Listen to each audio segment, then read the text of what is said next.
ಪರಿಪೂರ್ಣಂ ಭಾಯನಯ್ಯ ಪರಮ ಸಂಪದಲ್ಲಿ ಸರಗುಣ ಮುಡಿವೇಶಿಸ್ತಿರೇ ಗುರುವೇ ಪರಬ್ರಹ್ಮಮೂರ್ತಿ ಗುರುವೇ ನಮಃ. ಶ್ರೀ ಪರಾತ್ಪರ ದೈವ ಕರುಣದಿ ಶ್ರೀ ಗುರಾಶೀರ್ವಾದ ವಚನದಿ ಶ್ರೀ ಪರಮಪದ ನರರಿಗನುಭವ ಪಾರಮಾರ್ಥವಿತು ಲೇಪಮಾಗಳೆಯಂ ದಪೇಕ್ಷಸಿ ರೂಪವಿಲ್ಲದ ದೈವ ನಿಜ ಗುರು ತಾವು ಪೇಲಿಸಿದ ತೆರನ ನುಡಿವೆನು ನುಡಿಗಲಾಲಿಪದು. ಜೈ ಶ್ರೀ ಸದ್ಗುರುನಾಥ ನಮೋ ನಮಃ.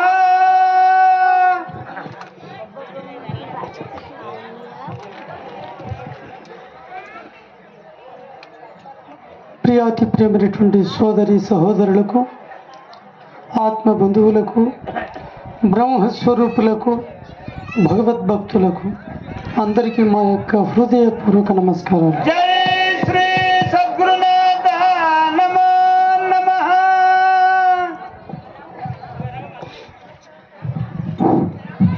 ಇವತ್ತಿಲ್ಲಿ ನಡ್ತಕ್ಕಂತಹ ಈ ವಿಹಂಗ ಮಾರ್ಗ ಸತ್ಸಂಗ ಕಾರ್ಯಕ್ರಮ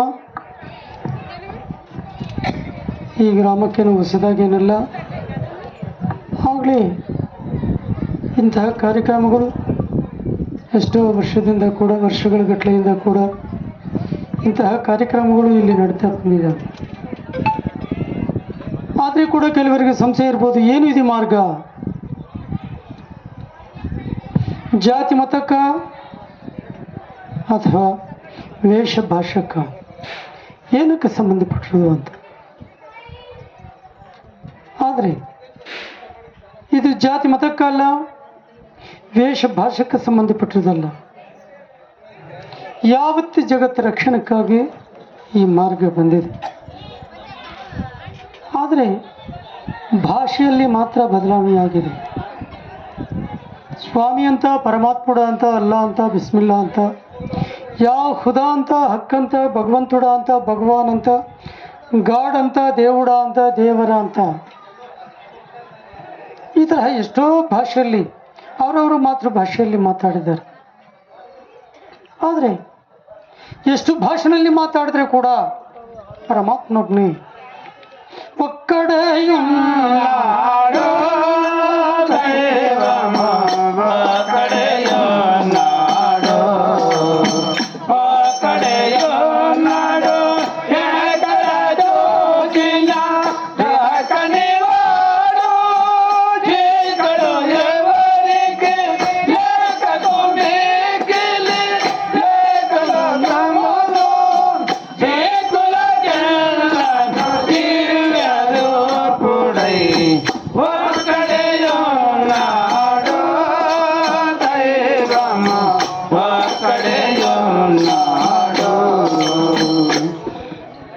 ಒಬ್ಬನೇ ಪರಮಾತ್ಮನು.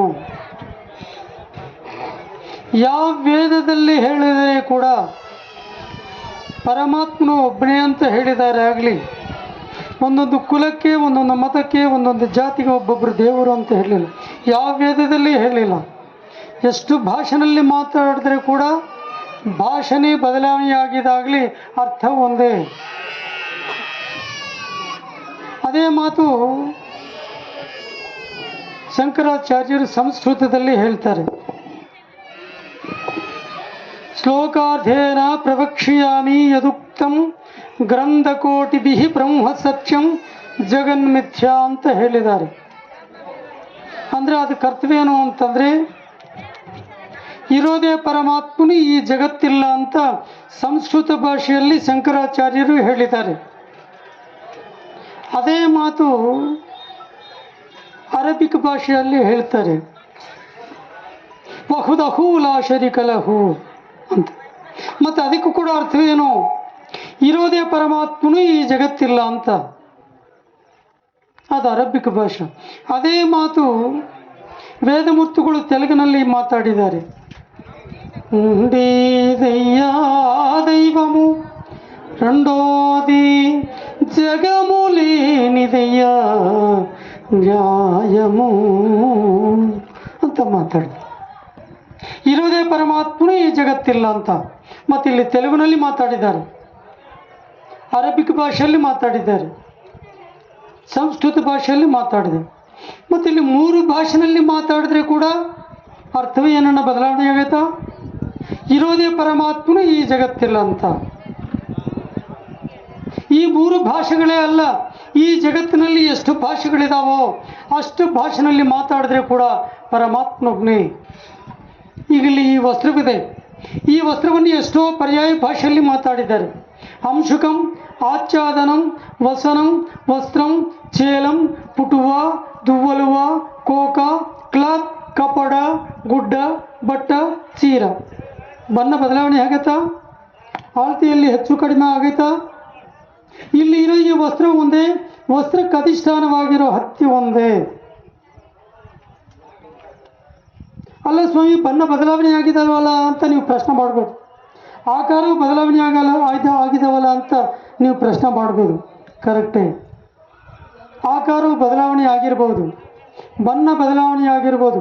ಎಷ್ಟು ಬಣ್ಣದಲ್ಲಿ, ಎಷ್ಟು ಆಕಾರದಲ್ಲಿ, ಎಷ್ಟು ವಸ್ತ್ರಗಳಿದ್ರೂ ಕೂಡ ಈ ವಸ್ತ್ರಕ್ಕೆ ಅಧಿಷ್ಠಾನವಾಗಿರೋ ವಸ್ತು ಹತ್ತಿ ಒಂದೇನಾ? ಎರಡನೇದೇನನ್ನ ಐತಾ? ಎಷ್ಟು ವಸ್ತ್ರಗಳು ಎಷ್ಟು ಆಕಾರದಲ್ಲಿ ಎಷ್ಟು ಬಣ್ಣದಲ್ಲಿದ್ದರೆ ಕೂಡ ಈ ವಸ್ತ್ರಕ್ಕೆ ಮೂಲ ವಸ್ತು ಹತ್ತಿಯೇ. ಅದಕ್ಕಾಗಿ ಇಲ್ಲಿ ಎಷ್ಟು ಭಾಷೆಯಲ್ಲಿ ಮಾತಾಡಿದ್ರೆ ಕೂಡ ಪರಮಾತ್ಮೊಬ್ಬನೇ. ಭಾಷೆ ಬದಲಾವಣೆಯಾಗಿದೆ, ಎಷ್ಟು ಭಾಷೆಯಲ್ಲಿ ಮಾತಾಡಿದ್ರೆ ಕೂಡ ಪರಮಾತ್ಮನೇ. ಇದು ಕುಲಕ್ಕೆ ಮತಕ್ಕೆ ಜಾತಿಗೆ ಸಂಬಂಧಪಟ್ಟಿರೋದಲ್ಲ. ನಾವೆಲ್ಲಿದ್ರೂ ಕೂಡ, ಯಾವ ಕುಲಸ್ಥರಾದ್ರೆ ಕೂಡ, ಯಾವ ಮತಸ್ಥರಾದ್ರೆ ಕೂಡ ಪರಮಾತ್ಮ ಯಾವ ಥರ ಇದ್ದಾನೆ? ಎಕ್ಕಡ ಜೋಜಿನ ಬಕಡೆಯ ನಾಡ ಬಿತೋಲೆ ದೇವಾಡೆ ಚಿಲಕ ಸೊಲೆ ಚಿಕ್ಕೆ ಚಕ್ಕಾರಿ ವಾರಿ ಕೋಡೆ ಅಕ್ಕಾಗಿಡುವ ಕಾಯೊಂದೆ ಚಿಲಕ ನದೊರೆಯ ನಾಡು ಭದ್ರಮೈನ ವಾಡು ಭಗವಂತೋಡೆ ಇತಡೆ ಚಿಲಕ ಪದರ ಪದರ ಮಾರಲು ಬರಲ ಬೋದಲ ಗೋಯ ಎದುರುಗಡೆಯೋ ನಾಡೆ ಚಿಲಕ.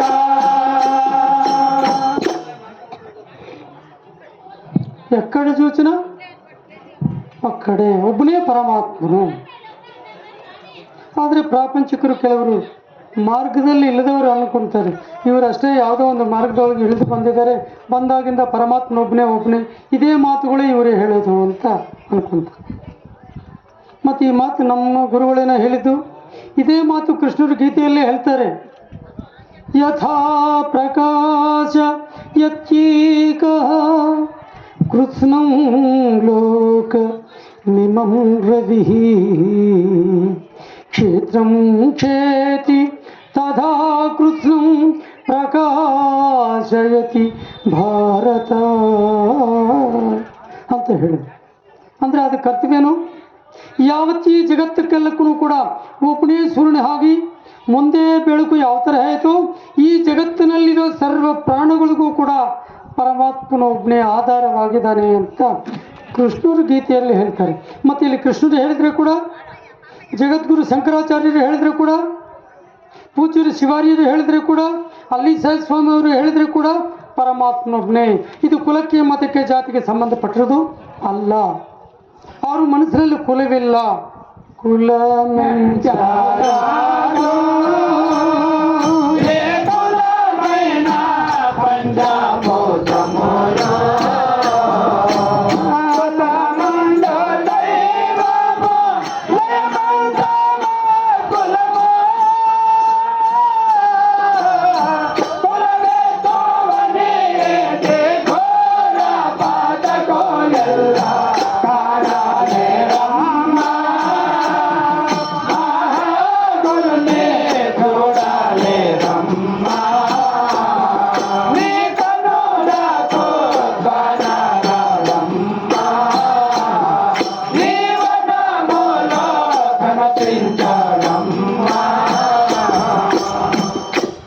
ಅದಕ್ಕಾಗಿ ಅವರ ಮನಸ್ಸಿನಲ್ಲಿ ಕುಲವು ಮತವು ಜಾತಿ ಇಲ್ಲ, ಕುಲವೂ ಹೇಳಲಿಲ್ಲ, ಮತವೂ ಹೇಳಲಿಲ್ಲ.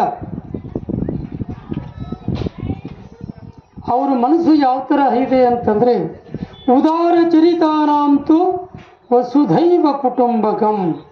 ಉದಾರ ಸ್ವಭಾವದಿಂದ ಅವರು ನೋಡಿರೋ ಪರಮಾತ್ಮ ಸುಖವನ್ನು ಯಾವತ್ತೀ ಜಗತ್ತಿಗೆ ಹಂಚಬೇಕು ಅಂತ ಸದುದ್ದೇಶದಿಂದ ಈ ಮಾರ್ಗವನ್ನು ಬೆಳೆಸಿದರಾಗಲಿ, ಇಲ್ಲ ನಾವು ನೋಡಿರೋ ಈ ಪರಮಾತ್ಮ ಸುಖವು ಇದು ನಮಗೆ ಇರಲಿ ಅಂತ ಆವತ್ತು ಆ ಪುಣ್ಯಪುರುಷರು ಅನ್ಕೊಂಡಿದ್ರೆ ಈ ಮಾರ್ಗ ಗುಡಿಕಲ್ಲು ಬಾಗಿಲು ದಾಟಿ ಇತ್ ಕಡೆ ಬರ್ತಾ ಇರಲಿಲ್ಲ.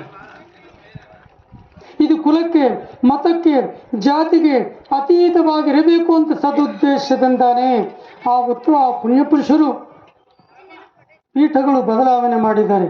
ಕೊನಕೊಂಡದವರೆಗೂ, ಬಳ್ಳಾರಿಯವರೆಗೂ, ಗುಡಿಕಲ್ಲಿಯವರೆಗೂ. ಇಲ್ಲ ನಾವು ನೋಡಿರೋ ಈ ಪರಮಾತ್ಮ ಸುಖವು ನಮಗೆ ಇರಲಿ ಅಂತ ಅನ್ಕೊಂಡಿದ್ರೆ ಇದು ದೈವ ಮಾರ್ಗ ಆಗ್ತಾ ಇರಲಿಲ್ಲ, ಮತವಾಗ್ತಾ ಇತ್ತು. ಮತವು ಹೇಳಿದ್ದಾರೆ ಅವರು, ಮತಮು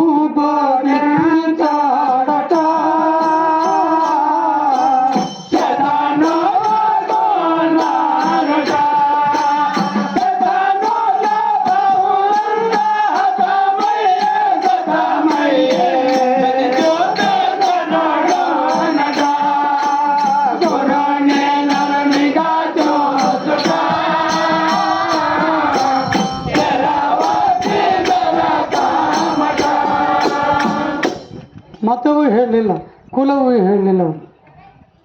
ಅದಕ್ಕಾಗಿದ್ದು ಕುಲಕ್ಕೆ, ಮತಕ್ಕೆ, ಜಾತಿಗೆ ಸಂಬಂಧಪಟ್ಟಿರೋದಲ್ಲ. ಆದರೆ ಕುಲದಲ್ಲಿ ಬೆರೆಸೋದಕ್ಕೆ ಬಂದಿದೆ. ಯಾವ ಕುಲದಲ್ಲಿ ಬೆರೆಸೋದಕ್ಕೆ? ಕಮ್ಮಕುಲವ, ಕಾಪ್ ಕುಲವ, ಕುರಬರಿಗ, ವೈಶ್ಯರಿಗ, ಬ್ರಾಹ್ಮಣರಿಗ, ಬಲಿಜರಿಗ, ಲಿಂಗಾಯತರಿಗ, ವಾಲ್ಮೀಕರಿಗ, ಮತ್ತು ಯಾವ ಕುಲದಲ್ಲಿ ಬೆರೆಸೋದಕ್ಕೆ ಬಂದಿದೆ? ಹುಮಲ್ಲ ಜೀನ ಈ ಜಾರವು ಚುಕರಲ್ಲ ಅಂತ ಹೇಳ್ತಾ ಇತ್ತು ಕುರಾನ್. ದೈವ ಕುಲ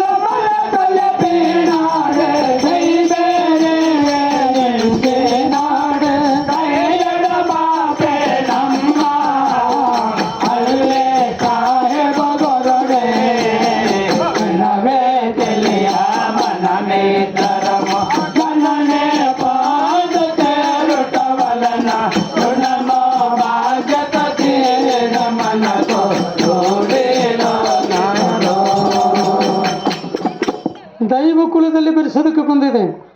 ದೈವ ಕುಲವು ಅಂತಂದ್ರೆ ಯಾವುದು? ಅದು ಕ್ಷತ್ರಿಯರ ಕುಲನ ಅಥವಾ ಬ್ರಾಹ್ಮಣರ ಕುಲನ ಅಂತ ನೀವು ಪ್ರಶ್ನೆ ಮಾಡಬೇಕು.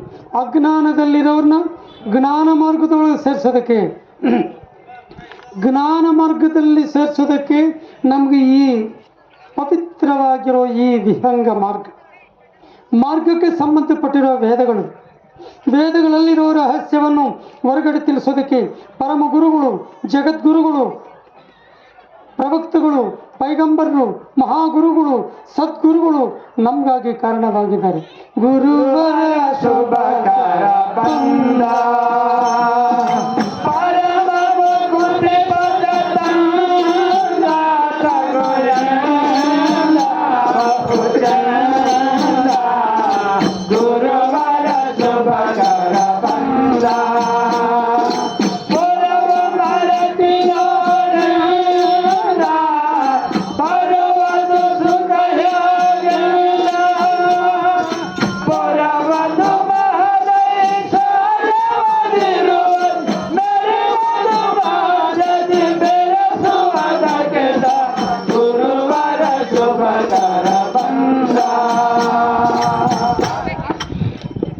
ಅದಕ್ಕೆ ಅಜ್ಞಾನದಲ್ಲಿರೋರನ್ನ ಜ್ಞಾನ ಮಾರ್ಗದೊಳಗೆ ಸೇರಿಸೋದಕ್ಕೆ ನಮಗೆ ಈ ಮಾರ್ಗ ಬೇಕಾಗಿದೆ ಅಂತ ಪುರುಷರು, ಮಹನೀಯರು, ಮಹಾತ್ಮರು ಎಚ್ಚರಿಕೆ ಮಾಡ್ತಾ ಇದ್ದಾರೆ.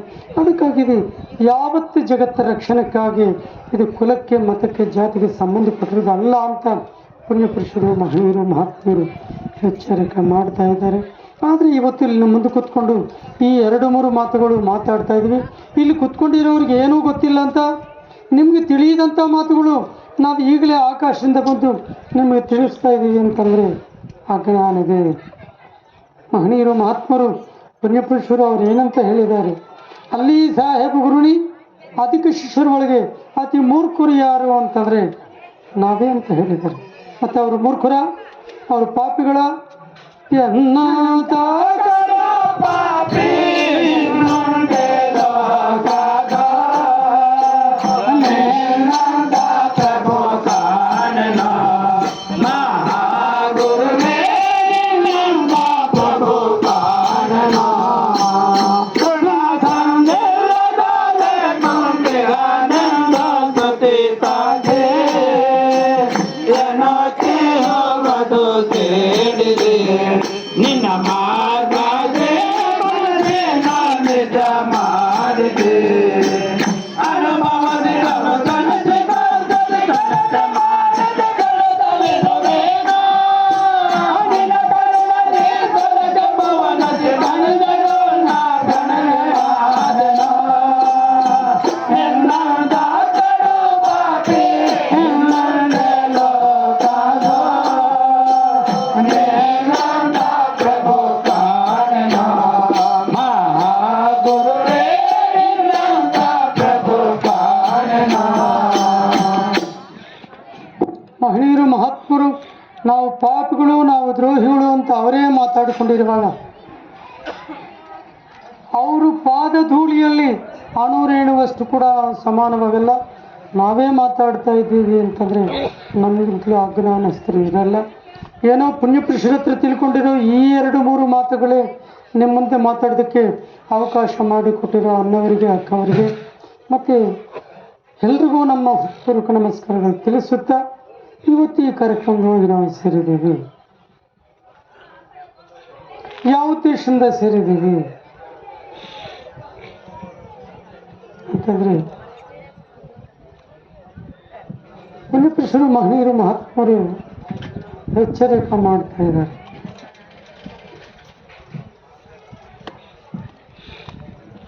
ದುರ್ಲಭಂ ನರಜನ್ಮಾನಾಂ ಅಂತ. ಈ ಮಾನವ ಜನ್ಮ ಅತಿ ದುರ್ಲಭವಾಗಿರೋದು, ಇದು ಅಮೂಲ್ಯವಾಗಿರೋದು, ಇದು ಮತ್ತೆ ಮತ್ತೆ ಬರಲ್ಲ ಅಂತ ಪುಣ್ಯಪುರುಷರು ಮಹನೀಯರು ಮಹಾತ್ಮರು ಎಚ್ಚರಿಕೆ ಮಾಡ್ತಾರೆ. ಮತ್ತು ಈ ಮಾನವ ಜನ್ಮದೊಳಗೆ ಬರೋದಕ್ಕಿಂತ ಮುಂಚೆ ನಾವೇನನ್ನ ಅನ್ಕೊಂಡಿದ್ದೀವ ಇದ್ರೊಳಗೆ ಬರ್ತೀವಿ ಅಂತ?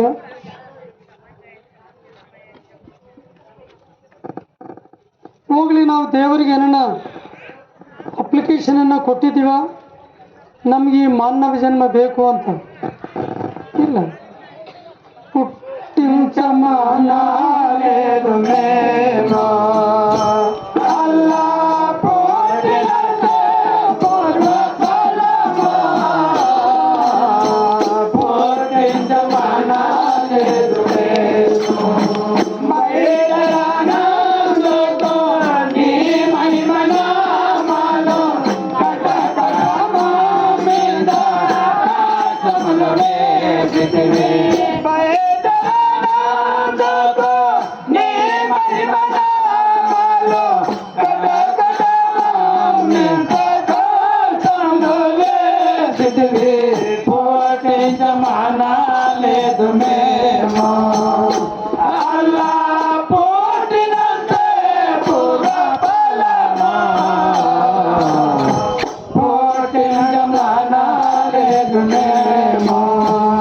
ನಾವು ದೇವ್ರನ್ನ ಕೇಳಲಿಲ್ಲ ಇದು ನಮ್ಗೆ ಬೇಕು ಅಂತ. ಈ ಮಾನವ ಜನ್ಮ ಅಲ್ಲದೆ ಯಾವುದನ್ನೋ ಒಂದು ಹುಳ ತರಹನೋ ನಾಯಿ ತರಹನೋ ಕತ್ತೆ ತರಹನೋ ನಮ್ಮನ್ನು ಹುಟ್ಟಿಸಿದ್ರೆ ನಾವು ದೇವ್ರನ್ನ ಕೇಳ್ತಾ ಇದ್ವ? ಏನಪ್ಪ ಈ ಮಾನವ ಜನ್ಮ ಬಿಟ್ಬಿಟ್ಟು ಈ ಕತ್ತೆ ತರಹ ನಾಯಿ ತರಹ ನಮಗೆ ಜನ್ಮ ಕೊಟ್ಟಿದೀಯ ಅಂತ ದೇವರ ಹತ್ರ ಜಗಳ ಮಾಡ್ತಾ ಇದ್ವಾ? ಇಲ್ವಲ್ಲ. ನಾವು ಕೇಳಲೂ ಇಲ್ಲ, ನಾವು ಅನ್ಕೊಂಡೂ ಇರಲಿಲ್ಲ. ಉನ್ನವಾಸನ ಲೇಕುಂತೀವಿ, ನಾವು ಅನ್ಕೊಂಡೂ ಇರಲಿಲ್ಲ ಇದ್ರೊಳಗೆ ಬರ್ತೀವಿ ಅಂತ. ದೇವರೇ ನಮಗೆ ಈ ಒಳ್ಳೆಯ ಅವಕಾಶವನ್ನು ಕೊಟ್ಟಿದ್ದಾನೆ. ಅದಕ್ಕಾಗಿಂತಹ ಟೈಮ್ ಬರಲ್ಲ. ಈ ದಿನಮಯುಗ ದುರ್ಲಭ ಮರ, ಇಂತಹ ಸಮಯವು ಮತ್ತೆ ಮತ್ತೆ ಬರಲ್ಲ. ಈ ಮಾನವ ಜನ್ಮ ಉತ್ಕೃಷ್ಟವಾಗಿರೋದೇ ಆದರೆ ಸಾರ್ಥಕವಾಗುತ್ತಾ? ಹುಟ್ಟಿದೀವಿ. ತುಂಬ ಜನ ಏನು ಮಾಡ್ತಾರೆ ಅಂತಂದರೆ ಬರ್ತ್ಡೇ ಅಂತ ಮಾಡ್ಕೊಳ್ತಾರೆ.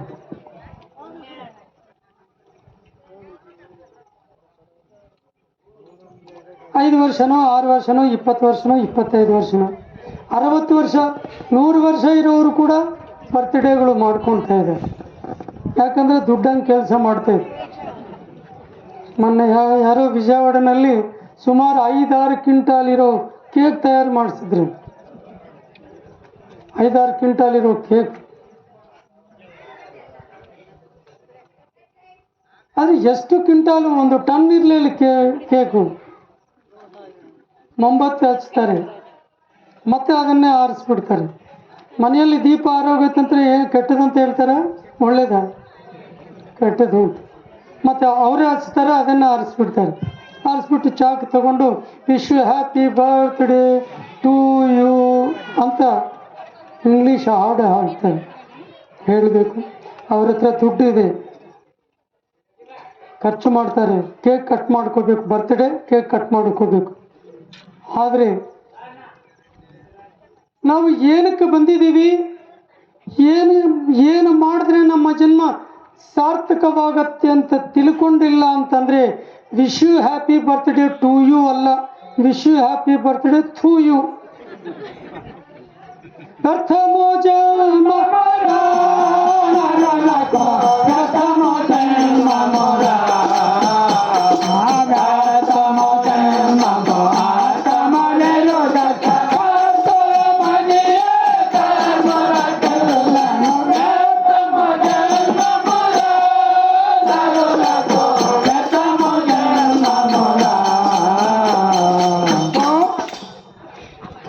ప్రథమ జన్మముర నరులకు వ్యక్తి భూమిలోన పుట్టి స్వామిని కండ్లగాన నట్టి ఒట్టి కాయలకు ಮುಂಡ ಮೋಸಿನಟ್ಟಿ.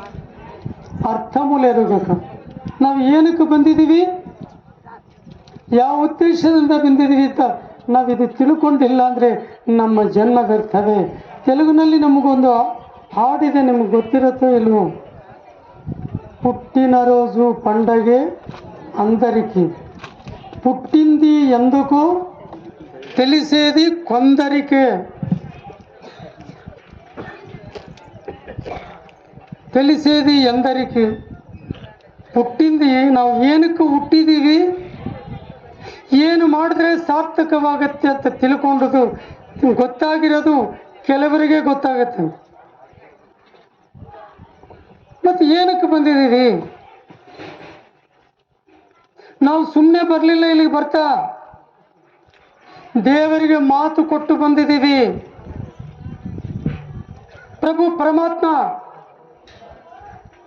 ಯಾ ದಯಾಮಯ ಫಾಯಿನ ಮಾತು ವಲ್ಲು ಫಸಮ್ಮ ವಜುಲ್ಲಾಹಿ.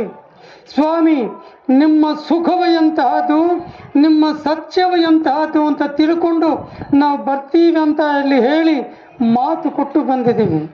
ಬರುತ್ತೀವೆಂದು ಬಂದಿರುತ್ತೀವಿ, ಬೆರೆಯಲು ಮರೆಯಾದಿಲ್ಲ ಕೇಳಿರಿ, ನೀವು ಧನ್ಯರಾದಿರಿ. ಬೇಗ ಬಂದು ಗುರುವಿನ ಕೂಡಿರಿ, ಸಾಗರ ಸಂಸಾರದ ದೀಪ ನೋಡಿರಿ, ನೀವು ಧನ್ಯರಾದಿರಿ. ಬೇಗ ಬಂದು ಗುರುವಿನ ಕೂಡಿರಿ. ಮಾತು ಕೊಟ್ಟು ಅಲ್ಲಿ ನಾವು ದೇವರಿಗೆ ಆ ಮಾತು ಕೊಟ್ಟು ಇಲ್ಲಿಗೆ ಬಂದು ಮರ್ತೋಗ್ತಾ ಇದ್ದೀವಿ. ಏನಕ್ಕೆ ಬಂದಿದ್ದೀವಿ, ಏನು ಮಾಡ್ತಾ ಇದ್ದೀವಿ. ಇವತ್ತು ಈ ಕಾರ್ಯಕ್ರಮಕ್ಕೆ ಬಂದಿದ್ದೀವಿ, ನಾವೇನು ಮಾಡಬೇಕು. ಕಾರ್ಯಕ್ರಮಕ್ಕೆ ಬಂದಿರೋರು ಇಲ್ಲಿ ಕುತ್ಕೋಬೇಕು, ವಿಚಾರಣೆ ಕೇಳಬೇಕು. ಹೊಟ್ಟೆ ತುಂಬ ಹೊಡೆದು ಆ ಕಡೆ ಹೋಗಿ ನಿದ್ದೆ ಮಾಡಿದ್ರೆ ಕಟ್ಟೆ ಮೇಲೆ ಬಂದಿರೋ ಕೆಲಸ ಒಂದು ಅಂದರೆ ಕೆಲವರು ಇಲ್ಲೇ ಇದ್ದು ನಿದ್ದೆ ಮಾಡೋರು ಕೆಲವರು ಇದ್ದಾರೆ. ಇಲ್ಲಿ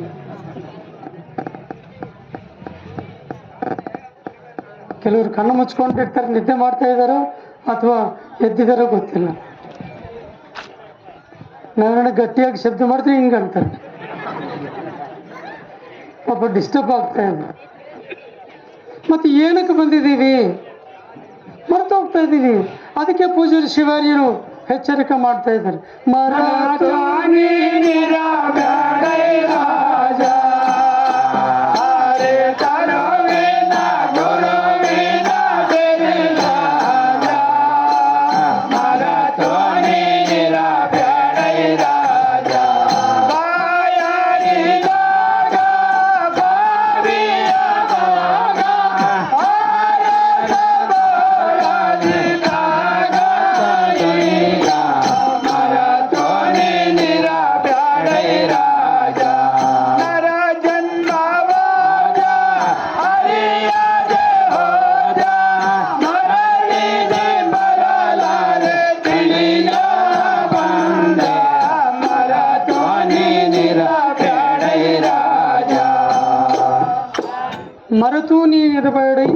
ರಾಜ. ನಾವು ಮರೆತು ಇರಬಾರದು. ಏನು ಮರೆತು? ದೇವರಿಗೆ ಮಾತು ಕೊಟ್ಟು ಬಂದಿದ್ದೀವಿ, ಸ್ವಾಮಿ ನಿಮ್ಮ ಸುಖವು ಅಂತ. ಆ ಸುಖವು ತಿಳ್ಕೋಬೇಕು. ಅದನ್ನು ಬಿಟ್ಬಿಡ್ತಾ ಇದ್ದೀವಿ. ಏನು ಮಾಡ್ತಾ ಇದ್ದೀವಿ? ನಾವು ನೋಡ್ತಾ ಇರೋ ಈ ಸುಖವೇ, ಇದೇ ನಿಜವು, ಇದೇ ಶಾಶ್ವತ ಅಂತ ಈ ಮಾಯದಲ್ಲಿ ಬೀಳ್ತಾ ಇದ್ದೀವಿ. ಹೋದ್ರಿ ಹೋಗ್ಲಿ, ಇದು ನಿಜವಾದರೆ ಈ ಸುಖವೇ ನೋಡ್ಬೋದೇನೋ, ಆದರೆ ನಿಜವಂತ ಹೇಳ್ತಾ ಇದ್ದಾರ? ಇದು ಶಾಶ್ವತವಂತ ಹೇಳ್ತಾ ಇದ್ದಾರ? ಸುಳ್ಳು ಈ ಜಗಮಾಲ ಕಲ್ಲಗಾಡಿ ಮಾಟ ಕಮಲ ಮಾಧವ ಸಾಕ್ಷಿರೋರೆ. ಆಸೆ ಆಸಲು ಜಗಮೋರೆ ಜಾಲು ತಬಾಜೆ ದಾಸೋಡೆ ನಲ್ಲರೆ. ಸೋಜೇರೋ ಆಸನಮ ಸೆತ್ತೆ ಬಂದಿನ ಪುಡೆ